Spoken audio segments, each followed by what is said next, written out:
ജ്യോതിസ് ചാനലിലേക്ക് എല്ലാവർക്കും സ്വാഗതം. വിശുദ്ധ ലൂക്കായുടെ സുവിശേഷം 12-ാം അധ്യായമാണ് ഇന്നത്തെ വീഡിയോയിൽ ഉൾപ്പെടുത്തിയിരിക്കുന്നത്. ഭയം കൂടാതെ സാക്ഷ്യം നൽകുക എന്ന ശീർഷകത്തോടു കൂടിയ ഈ അധ്യായത്തിൽ 59 വാക്യങ്ങളാണ് ഉള്ളത്. ചോദ്യം 1. ആയിരക്കണക്കിന് ജനങ്ങൾ എങ്ങനെയാണ് തിങ്ങിക്കൂടിയത്? ഉത്തരം: പരസ്പരം ചവിട്ടേൽക്കത്തക്ക വിധം. ചോദ്യം 2. എന്തിനെ സൂക്ഷിച്ചുകൊള്ളുവിൻ എന്നാണ് യേശു ശിഷ്യന്മാരോട് പറഞ്ഞത്? ഉത്തരം: ഫരിസേയരുടെ കാപട്യമാകുന്ന പുളിപ്പിനെ. ചോദ്യം 3. എന്താണ് വെളിച്ചത്ത് വരാതിരിക്കുകയില്ലാത്തത്? ഉത്തരം: മറഞ്ഞിരിക്കുന്നതൊന്നും. ചോദ്യം 4. എന്താണ് അറിയപ്പെടാതിരിക്കുകയില്ലാത്തത്? ഉത്തരം: നിഗൂഢമായതൊന്നും. ചോദ്യം 5. ഇരുട്ടത്ത് സംസാരിച്ചത് എവിടെ കേൾക്കപ്പെടും? ഉത്തരം: വെളിച്ചത്ത്. ചോദ്യം 6. സ്വകാര്യ മുറികളിൽ വച്ച് ചെവിയിൽ പറഞ്ഞത് എവിടെ പ്രഘോഷിക്കപ്പെടും? ഉത്തരം: പുരമുകളിൽ നിന്ന്. ചോദ്യം 7. ആരെയാണ് ഭയപ്പെടേണ്ടാത്തത്? ഉത്തരം: ശരീരത്തെ കൊല്ലുന്നതിൽ കവിഞ്ഞ് ഒന്നും ചെയ്യാൻ കഴിയാത്തവരെ. ചോദ്യം 8. ആരെ ഭയപ്പെടണമെന്നാണ് യേശു മുന്നറിയിപ്പ് നൽകിയത്? ഉത്തരം: കൊന്നതിനു ശേഷം നിങ്ങളെ നരകത്തിലേക്ക് തള്ളിക്കളയാൻ അധികാരമുള്ളവനെ. ചോദ്യം 9. അവയിൽ ഒന്നുപോലും ദൈവസന്നിധിയിൽ വിസ്മരിക്കപ്പെടുകയില്ല. ഏവയിൽ? ഉത്തരം: 2 നാണയത്തിന് വിൽക്കപ്പെടുന്ന 5 കുരുവികളിൽ ഒന്നുപോലും. ചോദ്യം 10. നിങ്ങളുടെ എന്താണ് എണ്ണപ്പെട്ടിരിക്കുന്നത്? ഉത്തരം: തലമുടിയിഴ പോലും. ചോദ്യം 11. മനുഷ്യരുടെ മുൻപിൽ തന്നെ ഏറ്റുപറയുന്ന ഏതൊരുവനെയും ദൈവത്തിൻ്റെ ദൂതന്മാരുടെ മുമ്പിൽ ഏറ്റുപറയുന്നതാര്? ഉത്തരം: മനുഷ്യപുത്രൻ. ചോദ്യം 12. ദൈവത്തിൻ്റെ ദൂതന്മാരുടെ മുമ്പിൽ തള്ളിപ്പറയപ്പെടുന്നതാര്? ഉത്തരം: മനുഷ്യരുടെ മുമ്പിൽ എന്നെ തള്ളിപ്പറയുന്നവൻ. ചോദ്യം 13. വിശുദ്ധ ലൂക്കായുടെ സുവിശേഷം 12-ാം അധ്യായം 10-ാം വാക്യമനുസരിച്ച് ആരോടാണ് ക്ഷമിക്കപ്പെടുക? ഉത്തരം: മനുഷ്യപുത്രനെതിരായി സംസാരിക്കുന്നവനോട്. ചോദ്യം 14.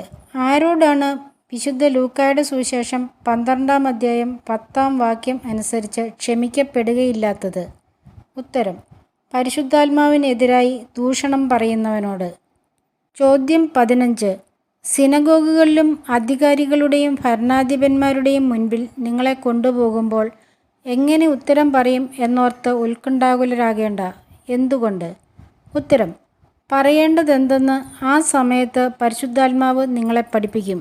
ചോദ്യം 16. ജനക്കൂട്ടത്തിൽ നിന്ന് ഒരുവൻ തൻ്റെ സഹോദരനോട് എന്ത് കൽപ്പിക്കണമെന്നാണ് ആവശ്യപ്പെട്ടത്? ഉത്തരം: പിതൃസ്വത്ത് താനുമായി പങ്കുവയ്ക്കാൻ കൽപ്പിക്കണമെന്നാണ് ആവശ്യപ്പെട്ടത്. ചോദ്യം 17. പൂരിപ്പിക്കുക. ഹേ മനുഷ്യ, എന്നെ നിങ്ങളുടെ ഡാഷോ ഡാഷോ ആയി ആര് നിയമിച്ചു? ഉത്തരം: ന്യായാധിപനോ സ്വത്ത് ഭാഗിക്കുന്നവനോ? ചോദ്യം 18. ജാഗരൂകരായിരിക്കുവിൻ, എന്തിൽ നിന്ന് അകന്നിരിക്കുകയും ചെയ്യണം? ഉത്തരം: അത്യാഗ്രഹങ്ങളിൽ നിന്ന്. ചോദ്യം 19. ആരുടെ കൃഷിസ്ഥലമാണ് സമൃദ്ധമായ വിളവ് നൽകിയത്? ഉത്തരം: ഒരു ധനികൻ്റെ. ചോദ്യം 20. ധനികൻ തൻ്റെ അറപ്പുരകൾ പൊളിച്ച് കൂടുതൽ വലിയവ പണിയുന്നത് എന്തിനു വേണ്ടി? ഉത്തരം: തൻ്റെ ധാന്യവും വിഭവങ്ങളും സംഭരിക്കാൻ വേണ്ടി. ചോദ്യം 21. ധനികൻ തൻ്റെ ആത്മാവിനോട് എന്താണ് പറയുക?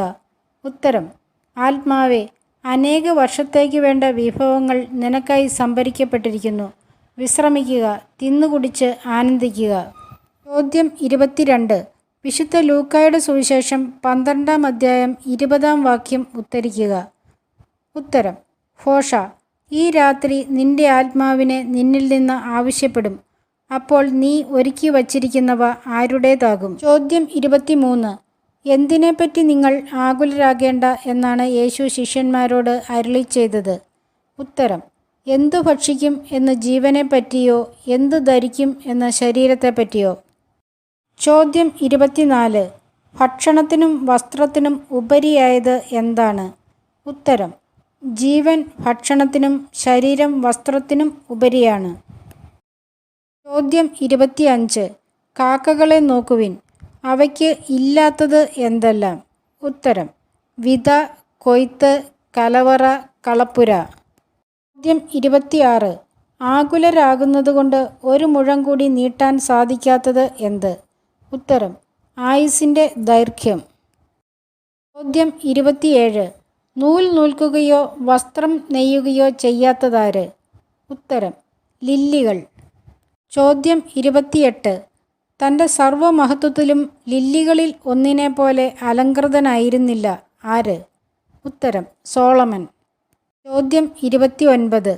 എന്തു തിന്നുമെന്നോ എന്തു കുടിക്കുമെന്നോ അന്വേഷിക്കേണ്ട, ആകുലചിത്തരാവുകയും വേണ്ട. ആരാണ് ഇതെല്ലാം അന്വേഷിക്കുന്നത്? ഉത്തരം: ഈ ലോകത്തിൻ്റെ ജനങ്ങൾ. ചോദ്യം 30. വിശുദ്ധ ലൂക്കായുടെ സുവിശേഷം 12-ാം അധ്യായം 32-ാം വാക്യം ഉദ്ധരിക്കുക. ഉത്തരം: ചെറിയ അജഗണമേ, ഭയപ്പെടേണ്ട, നിങ്ങൾക്ക് രാജ്യം നൽകാൻ നിങ്ങളുടെ പിതാവ് പ്രസാദിച്ചിരിക്കുന്നു. ചോദ്യം 31. ഒടുങ്ങാത്ത നിക്ഷേപം സംഭരിച്ചു വയ്ക്കേണ്ടത് എവിടെ? ഉത്തരം: സ്വർഗത്തിൽ. ചോദ്യം 32. വിശുദ്ധ ലൂക്കായുടെ സുവിശേഷം 12-ാം അധ്യായം 35-ാം വാക്യമനുസരിച്ച് നിങ്ങൾ എങ്ങനെ ഇരിക്കുവിൻ എന്നാണ് യേശു പറഞ്ഞത്? ഉത്തരം: അരമുറുക്കിയും വിളക്ക് കത്തിച്ചും. ചോദ്യം 33. ഏതു ഭൃത്യന്മാരാണ് ഭാഗ്യവാന്മാർ? ഉത്തരം: യജമാനൻ വരുമ്പോൾ ഉണർന്നിരിക്കുന്നവരായി കാണുന്ന ഭൃത്യന്മാർ. ചോദ്യം 34. ഗൃഹനാഥൻ ഇത് അറിഞ്ഞിരുന്നെങ്കിൽ തൻ്റെ വീട് കുത്തിത്തുറക്കാൻ അനുവദിക്കുമായിരുന്നില്ല. ഏത്? ഉത്തരം: കള്ളൻ ഏതു മണിക്കൂറിൽ വരുമെന്ന്. ചോദ്യം 35. പ്രതീക്ഷിക്കാത്ത മണിക്കൂറിൽ വരുന്നത് ആര്? ഉത്തരം: മനുഷ്യപുത്രൻ. ചോദ്യം 36. കർത്താവേ, നീ ഈ ഉപമ പറയുന്നത് ഞങ്ങൾക്ക് വേണ്ടിയോ അതോ എല്ലാവർക്കും വേണ്ടിയോ? ആരാണ് ഇങ്ങനെ ചോദിച്ചത്? ഉത്തരം: പത്രോസ്. ചോദ്യം 37. വീട്ടുജോലിക്കാർക്ക് യഥാസമയം ഭക്ഷണം കൊടുക്കാൻ യജമാനൻ അവരുടെ മേൽ നിയമിക്കുന്നത് ആരെ? ഉത്തരം: വിശ്വസ്തനും വിവേകിയുമായ കാര്യസ്ഥനെ. ചോദ്യം 38. യജമാനൻ തൻ്റെ സകല സ്വത്തുക്കളുടെയും മേൽ അവനെ നിയമിക്കും. ആരെ? ഉത്തരം: യജമാനൻ വരുമ്പോൾ ജോലിയിൽ വ്യാപൃതനായി കാണപ്പെടുന്ന ഭൃത്യനെ. ചോദ്യം 39. യജമാനൻ്റെ സകല സ്വത്തുക്കളുടെയും മേൽ നിയമിക്കപ്പെട്ട ഭൃത്യൻ യജമാനൻ വരാൻ വൈകും എന്ന് കരുതി എന്തു ചെയ്യും? ഉത്തരം: യജമാനൻ്റെ ദാസന്മാരെയും ദാസിമാരെയും അടിക്കുകയും തിന്നുകുടിച്ച് ഉന്മത്തനാവുകയും ചെയ്യും. ചോദ്യം 40. പ്രതീക്ഷിക്കാത്ത ദിവസത്തിലും അറിയാത്ത മണിക്കൂറിലും വരുന്ന യജമാനൻ ഭൃത്യനെ എന്തു ചെയ്യും? ഉത്തരം: അവനെ ശിക്ഷിച്ച് അവൻ്റെ പങ്ക് അവിശ്വാസികളുടെ കൂടെയാക്കും. ചോദ്യം 41. ആരാണ് കഠിനമായി പ്രഹരിക്കപ്പെടുക? ഉത്തരം: യജമാനൻ്റെ ഹിതം അറിഞ്ഞിട്ടും അതറിഞ്ഞ് പ്രവർത്തിക്കാത്ത ഭൃത്യൻ. ചോദ്യം 42. ആരാണ് ലഘുവായി പ്രഹരിക്കപ്പെടുക? ഉത്തരം: അറിയാതെ ശിക്ഷാർഹമായ തെറ്റ് ചെയ്യുന്നവൻ. ചോദ്യം 43. ആരിൽ നിന്നാണ് അധികം ആവശ്യപ്പെടുക? ഉത്തരം: അധികം ലഭിച്ചവനിൽ നിന്ന്. ചോദ്യം 44. ആരിൽ നിന്നാണ് അധികം ചോദിക്കുക? ഉത്തരം: അധികം ഏൽപ്പിക്കപ്പെട്ടവനോട്. ചോദ്യം 45. എന്തിനാണ് ഞാൻ വരുന്നതെന്നാണ് വിശുദ്ധ ലൂക്കായുടെ സുവിശേഷം 12-ാം അധ്യായം 49-ാം വാക്യത്തിൽ യേശു പറഞ്ഞത്? ഉത്തരം: ഭൂമിയിൽ തീയിടാൻ. ചോദ്യം 46. അത് നിവൃത്തിയാകുവോളം ഞാൻ എത്ര ഞെരുങ്ങുന്നു? ഏത്? ഉത്തരം: സ്വീകരിക്കാനുള്ള സ്നാനം. ഈ ചാനൽ ഷെയർ ചെയ്യാനും സബ്സ്ക്രൈബ് ചെയ്യാനും ലൈക്ക് ചെയ്യാനും മറക്കല്ലേ. ചോദ്യം 47.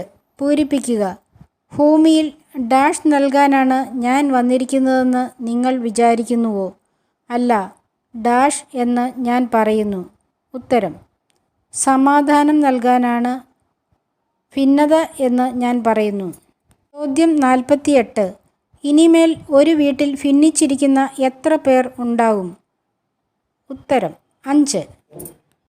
ചോദ്യം 49. ആർക്കൊക്കെ എതിരെയാണ് ഭിന്നിക്കുക? ഉത്തരം: പിതാവ് പുത്രനും പുത്രൻ പിതാവിനും, അമ്മ മകൾക്കും മകൾ അമ്മയ്ക്കും, അമ്മായിയമ്മ മരുമകൾക്കും മരുമകൾ അമ്മായിയമ്മയ്ക്കും. ചോദ്യം 50. മഴ വരുന്നു എന്ന് നിങ്ങൾ പറയുന്നതെപ്പോൾ? ഉത്തരം: പടിഞ്ഞാറ് മേഘം ഉയരുന്നത് കാണുമ്പോൾ. ചോദ്യം 51.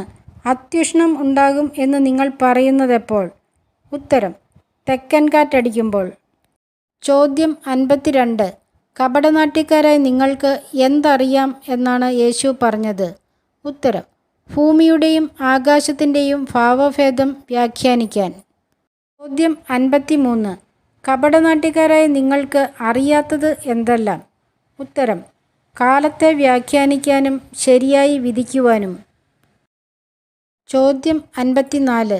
നീ നിന്റെ ശത്രുവിൻ്റെ കൂടെ എവിടേക്ക് പോകുമ്പോഴാണ് അവനുമായി വഴിയിൽ വച്ച് തന്നെ രമ്യതപ്പെടേണ്ടത്?